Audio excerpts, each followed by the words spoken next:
As tabuletas sumérias são provavelmente uma das formas mais antigas de registros escritos que possuímos. Aqui vemos uma tabuleta suméria mostrando a árvore da vida rodeada por seres divinos. Aqui você pode ver os Anunnaki em ambos os lados. Antes de eu morrer, você precisa saber disso. Essas palavras são atribuídas a Samuel Noah Kramer, o homem que traduziu mais textos sumérios do que qualquer outra pessoa na história.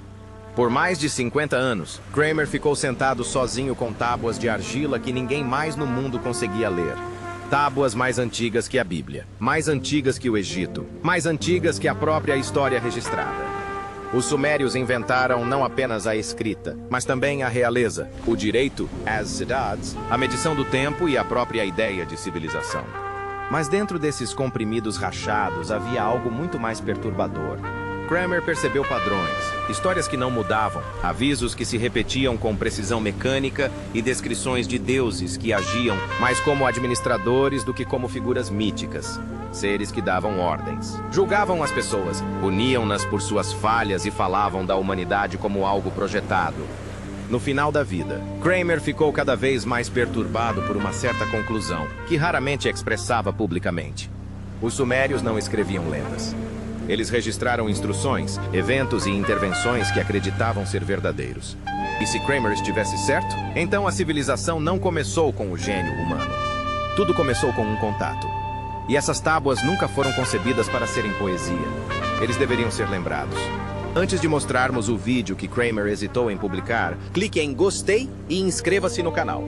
É aqui que a história muda. Uma frase que não podia ser esquecida. Segurar em suas mãos uma tabuleta escrita há milhares de anos e ser capaz de ler o que está escrito nela é algo incrível. Durante décadas, Samuel Noah Kramer leu milhares de tabuletas sumérias, listas de grãos, hinos de templos, decretos reais e mitos da criação. Cada frase parecia se encaixar perfeitamente em sua categoria, até que ele percebeu algo que não se encaixava. Apareceram certas frases onde não havia motivo para elas aparecerem. A linha cerimonial destinada ao ritual do templo reapareceu nos registros do armazém. Uma frase de um hino a Deus podia ser encontrada na lista de refeições de um funcionário. Essas foram as peças que se recusaram a permanecer em silêncio. Ecos que o seguiam de uma tradução para outra. Inicialmente, Kramer descartou-as como coincidências ou hábitos de escriba. No entanto, à medida que as repetições aumentavam, sua ansiedade também aumentava. Esses não foram deslizes acidentais da caneta. Os mesmos padrões, números, símbolos e frases formulaicas apareceram em gêneros textuais completamente diferentes. Ele começou a chamá-las de frases que não podem ser esquecidas. Eles ultrapassaram as fronteiras entre a escrita sagrada e a prática, entre o mito e a matemática. Para a maioria dos cientistas, essa sobreposição não significava nada. Foi simplesmente o resultado de um vocabulário comum. Para Kramer, era uma pista para algo mais profundo, um projeto oculto no primeiro sistema de escrita do mundo. Ele começou a rastrear essas frases nos arquivos de várias cidades, repetindo Uruks. Uma frase em particular o atormentava: erguer uma montanha pura e unir o céu e a terra. Aparece em hinos de templos que descrevem sacrifícios feitos aos deuses. Exatamente a mesma frase foi encontrada nos registros de construção do zigurate em Uyu. Por que o registro do construtor repetiria a linguagem da canção sagrada? Por que o ato de assentar tijolos seria descrito em termos cósmicos? Quanto mais Kramer pesquisava, mais conexões se tornavam evidentes. Os versos iniciais das orações também davam início às tábuas de contabilidade. As fórmulas da bênção correspondiam às frases usadas na celebração de acordos comerciais. Números considerados divinos: 3, 7, 60.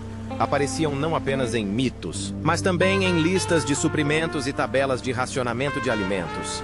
Ele percebeu que os sumérios usavam a escrita não apenas para descrever o mundo, mas também para organizá-lo. As mesmas palavras usadas para invocar os deuses também definiam trabalho, comércio e governo. Essa descoberta o perturbou porque significava que a escrita na Suméria não era neutra. Não era apenas uma ferramenta de memorização, mas uma estrutura que possibilitava o pensamento. Ao integrar a linguagem sagrada às atividades cotidianas, os sumérios diluíram a fronteira entre adoração e administração. Cada tabuleta, independentemente de listar oferendas ou impostos, enfatizava a mesma ideia de que a ordem divina e a ordem humana são uma só. Kramer começou a se perguntar se os sumérios teriam projetado essa sobreposição de camadas deliberadamente. Talvez seus escribas, treinados nas escolas dos templos, tenham aprendido a inserir deliberadamente uma linguagem mítica em registros burocráticos. Se assim for, então cada documento que eles criaram era mais do que apenas dados. Era devoção disfarçada de rotina. Ele suspeitava que não se tratava de uma questão cultural, mas sim de um sistema consciente, uma civilização que aprendeu a pensar através da repetição e do ritmo. Quando Kramer escreveu suas obras posteriores, ele não pôde mais ignorar as evidências. Essas frases que se recusavam a desaparecer formavam a espinha dorsal de toda a ideologia codificada na argila. Eles transformaram o próprio ato de administrar em um dever sagrado, convertendo a escrita em uma ferramenta prática e um exercício espiritual. A leitura de uma tabuleta suméria permitiu-nos perceber como a linguagem podia manter uma civilização unida. Kramer não suspeitava que essas frases aleatórias logo o levariam a uma mensagem escrita não em tabuletas, mas nas pedras do zigurate. O zigurate é como um texto tridimensional. Ao desviar sua atenção das placas comemorativas para as ruínas imponentes do zigurate em Ur, Samuel Noah Kramer começou a suspeitar que os sumérios não apenas haviam registrado sua visão de mundo por escrito, mas também a haviam construído. Erguendo-se da planície da Mesopotâmia como uma montanha artificial, o grande zigurate de Ur era ao mesmo tempo um templo e um símbolo.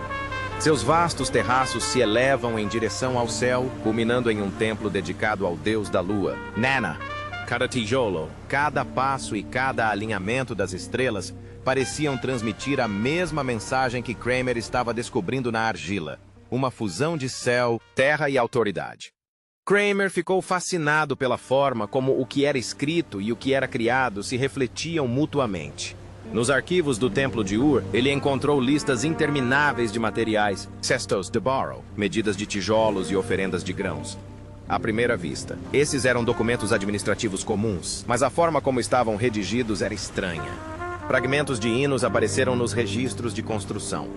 Os mesmos verbos rituais, purificar, elevar-se, unir o céu, eram usados para descrever tanto cerimônias religiosas quanto o transporte de materiais de construção.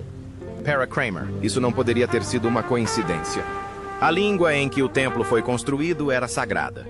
Cada ato de construção foi escrito como uma continuação da obra de criação. Ele começou a chamar o zigurate de texto tridimensional, um monumento que podia ser lido e escalado. Ele observou que cada terraço representava um nível do cosmos descrito nos mitos sumérios. O terraço mais baixo simbolizava o plano terrestre, o do meio, a atmosfera e as estrelas, e o mais alto, a esfera divina. Os fiéis que subiam as escadas não estavam simplesmente subindo. Eles transitavam entre diferentes camadas da teologia. Kramer percebeu que o zigurate não era apenas uma maravilha arquitetônica, mas uma expressão física dos mesmos padrões que ele havia encontrado ocultos nas tábuas. Os sacerdotes, escribas e trabalhadores que a construíram, consciente ou inconscientemente, representaram as palavras esculpidas no barro. Quanto mais Kramer aprofundava a análise, mais claras se tornavam as semelhanças.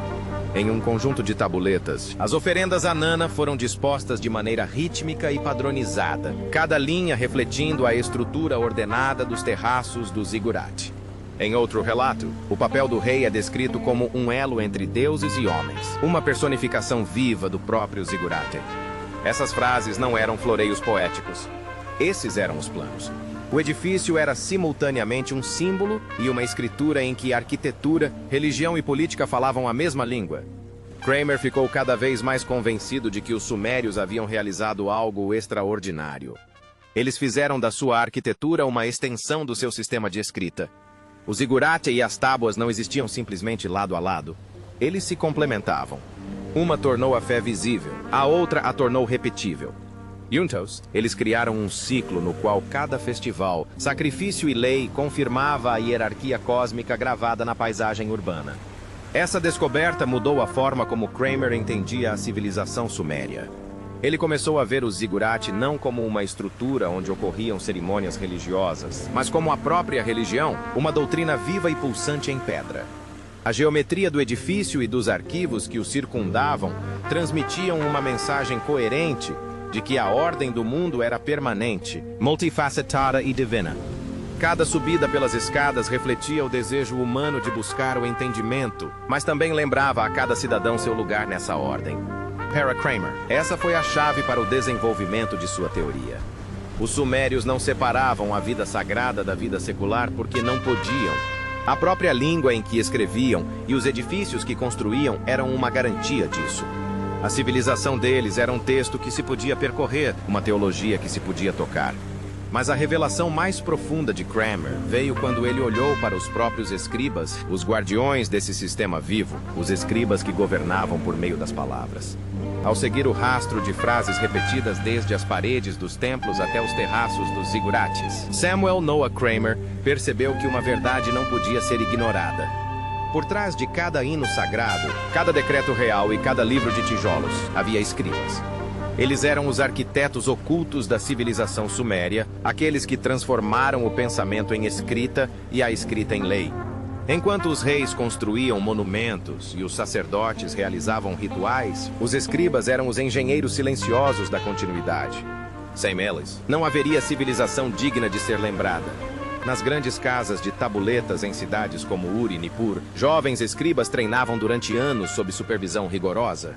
Eles copiavam listas de vocabulário, hainas, contratos e mitos até aprenderem a memorizar os sinais cuneiformes. Kramer observou que essas escolas eram diferentes de todas as outras do mundo antigo. Eles não separavam o que era sagrado do que era administrativo. Um aluno poderia passar 1 hora praticando as dimensões de uma entrega de tijolos e a hora seguinte recitando um hino a Inanna. Com o tempo, essas disciplinas paralelas se confundiram e a escrita se tornou um ritual. Cada toque da caneta era ao mesmo tempo um registro e uma demonstração de dedicação. A escrita cuneiforme, composta por milhares de sinais em forma de cunha, não era fácil de dominar. Muitos símbolos tinham significados diferentes, dependendo do contexto e da pronúncia. O signo astrológico também pode significar Deus, e o símbolo da vida também pode servir como um símbolo de contagem. Kramer percebeu que essa flexibilidade dava aos escribas uma enorme liberdade interpretativa. Eles foram capazes de codificar teologia em economia, entrelaçar mitos em registros comerciais ou introduzir ordem divina em textos administrativos, tudo sem alterar um único caractere. Em outras palavras, eles não apenas registraram o poder, eles o trouxeram à existência. O conhecimento da língua por parte dos escribas os tornava indispensáveis tanto no templo quanto no trono. Todas as leis, canções e transações passavam por suas mãos. Para o público em geral, eles eram servos dos deuses e do rei. Na prática, eles eram o sistema nervoso do sistema, decidindo quais palavras sobreviveriam. Kramer ficou impressionado com o quanto o treinamento deles envolvia sigilo e hierarquia. O conhecimento da escrita era limitado, protegido e herdado apenas por algumas famílias da elite. A alfabetização era poder, e o poder era piedade. A pena do escriba era tão sagrada quanto o cajado do sacerdote. Em sua pesquisa, Kramer comparou fórmulas de escribas de diferentes séculos e descobriu uma continuidade que não estava sujeita a mudanças dinásticas. Mesmo com a queda de reis e o incêndio de cidades, essas frases perduraram. Mesmas aberturas, fechamentos e números rituais. Em sua visão, essa persistência demonstrava que não eram os governantes que moldavam a identidade da civilização, mas sim os escribas que guardavam o código. Eles eram os guardiões da ordem cósmica e garantiam que cada nova regra utilizasse a mesma linguagem divina. Seu domínio era silencioso, imposto não por exércitos, mas por palavras esculpidas na argila. Essa descoberta mudou completamente a visão de Kramer sobre os sumérios. O zigurat pode ter incorporado sua teologia, mas seus intérpretes eram escribas que podiam explicar as diferenças entre deuses e homens, mitos e matemática. Cada inscrição, desde mitos da criação até listas de alimentos, continha impressões digitais invisíveis. Eles decidiram quais ideias deveriam ser preservadas, quais frases deveriam ser repetidas e quais verdades deveriam ser canonizadas. Para Kramer, isso fez deles os primeiros verdadeiros criadores de ideologia na história da humanidade. No entanto, um mistério permaneceu sem solução. Por que tantos mitos e livros repetem os mesmos números, símbolos e frases? O padrão oculto na argila? Ao final de sua vida, Samuel Noah Kramer havia lido mais tabuletas sumérias do que qualquer outro estudioso vivo. Mas, em vez de satisfação, ele sentiu uma persistente sensação de incompletude. A impressão de que a verdadeira mensagem ainda estava escondida sob o óbvio.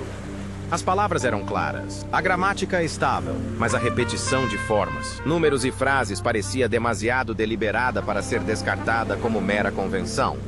Um padrão era visível na argila, estendendo-se ao longo dos séculos, representando cidades, estado e reis.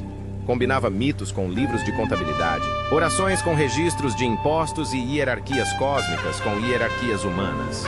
Kramer começou a registrar sequências repetidas em suas anotações, como um matemático mapeando constelações. Ele percebeu que certas palavras apareciam juntas em ciclos previsíveis. Puro, medida, ligação, crescimento. A mesma tríade apareceu em hinos do templo, decretos festivos e até mesmo em exercícios de escribas. À primeira vista, parecia uma linguagem ritualística padrão, formulaica, simbólica, talvez até poética. Mas, ao analisar essas combinações mais a fundo, ele percebeu que elas formavam um ritmo estrutural, um modelo que governava a maneira como os sumérios organizavam não apenas a linguagem, mas a própria realidade. Esses números contavam uma história ainda mais estranha. As mesmas figuras sagradas apareciam repetidamente em centenas de tábuas, 3, 7, 12, 60.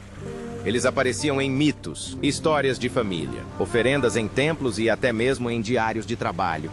Samuel Noah Kramer começou a perceber que aquilo não era um acidente. Esses números não serviam apenas para serem contados. Eles eram o sistema. Para os sumérios, os números não eram ferramentas. Esses eram os princípios do equilíbrio. Eles acreditavam que o próprio universo funcionava de acordo com esses padrões e que a vida cotidiana devia se adaptar a esse ritmo cósmico. Portanto, quando o sacerdote oferecia 7 ovelhas ou o construtor anotava 60 tijolos, não se tratava de uma simples contabilidade. Era simbólico, uma forma de manter a cidade em sintonia com o universo. A matemática não era neutra, era um ritual. O que mais incomodava Kramer era que essa estrutura nunca havia mudado. Race diferentes, cidades diferentes, séculos diferentes, e ainda assim a redação, os formatos e a lógica permaneceram os mesmos. Independentemente de o governante ser Ur-Nammu ou Shulgi, de a tabuleta vir de Uruk ou de Lagash, tudo seguia o mesmo padrão oculto. Era como se cada escriba estivesse copiando de um roteiro mestre invisível. Religião, burocracia e mitologia eram baseadas no mesmo código. Essa descoberta levou Kramer a uma conclusão radical. Os sumérios não usavam a escrita apenas para descrever o mundo.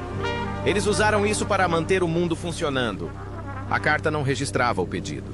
Foi ele quem o criou. Escrever leis, rituais e hierarquias em argila tornava essas coisas reais e permanentes. Kramer começou a chamar esse sistema de código sumério. Não se tratava de um código secreto, mas sim de um programa cultural que se repetia indefinidamente. O zigurate era seu símbolo físico. Sua ferramenta era um tablet. O escritor era o cinegrafista. Uma reforçava a outra. Ler o texto significava participar do sistema. Escrever uma era renová-la. Essas tabelas não eram registros passivos. Essas eram as máquinas que mantinham a civilização viva. Mais tarde, Kramer admitiu a um colega que essa ideia o perturbava mais do que qualquer outro mito ou artefato que ele já tivesse estudado. Foi sugerido que o primeiro sistema de escrita do mundo pode também ter sido a primeira linguagem de programação do mundo, uma forma de codificar diretamente crenças, hierarquia e obediência na sociedade. Se isso for verdade, então os sumérios não inventaram simplesmente a capacidade de ler e escrever. Eles inventaram algo muito mais poderoso, a engenharia ideológica. Os padrões na argila não eram mensagens sobre os deuses. Essas eram mensagens sobre controle. À medida que sua saúde se deteriorava, Kramer tornou-se cada vez mais aberto sobre suas crenças. Antes de morrer, por favor, ouçam, ele escreveu. No final da vida, ele falava com menos frequência em forma de palestras elegantes e mais frequentemente em forma de fragmentos. Pensamentos inacabados que soavam em parte como observações, em parte como advertências. Seus alunos o lembravam como uma pessoa cautelosa e reservada, nunca dramática. Por isso foi tão surpreendente quando ele começou a terminar suas cartas e entrevistas com essa mesma frase. Não era um pedido de atenção. Era a voz de alguém transmitindo uma verdade que, em sua opinião, não havia sido ouvida. As conclusões de Kramer não se basearam em nenhuma tábua ou tradução. Foi desenvolvido lentamente, após décadas de pesquisa. Ele acreditava que os sumérios foram os primeiros a realmente entender que a linguagem não serve apenas para descrever a realidade. Isso a molda. Suas palavras tinham um caráter performático. Quando um escriba escreveu que o rei governava por vontade divina, essa afirmação não era apenas uma expressão de fé. Isso gerou fé.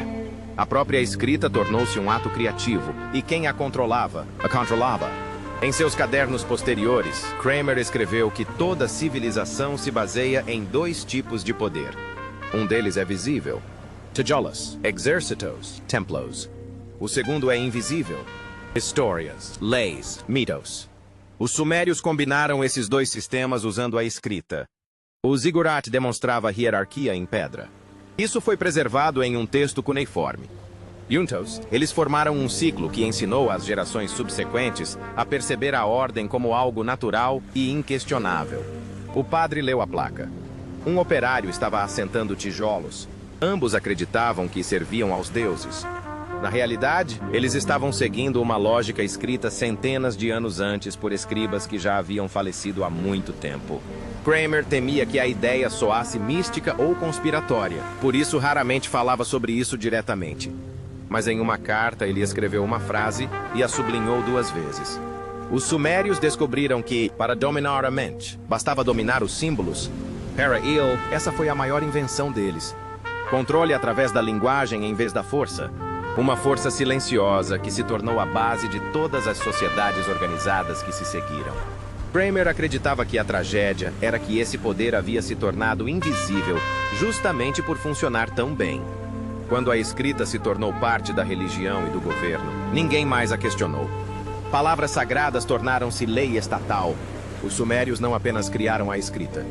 Eles criaram um sistema de pensamento que reverberou em códigos legais, religiões e burocracias por milhares de anos.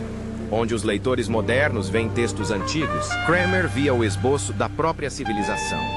Seus últimos escritos, ainda não publicados, assemelham-se mais a reflexões do que a trabalhos acadêmicos.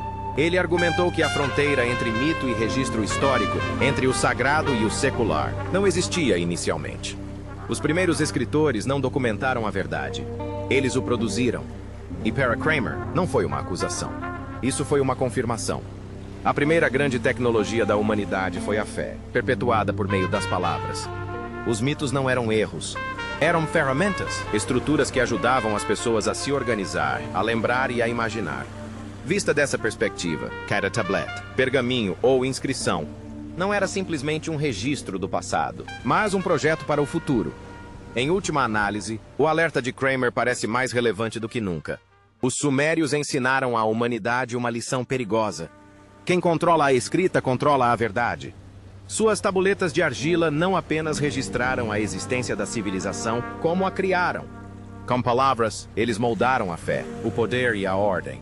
A questão que permanece é: nossas instituições ainda usam a linguagem da mesma maneira? Se isso fez você pensar de forma diferente, curta e inscreva-se no nosso canal para que possamos explorar os segredos ancestrais que continuam a moldar o mundo moderno.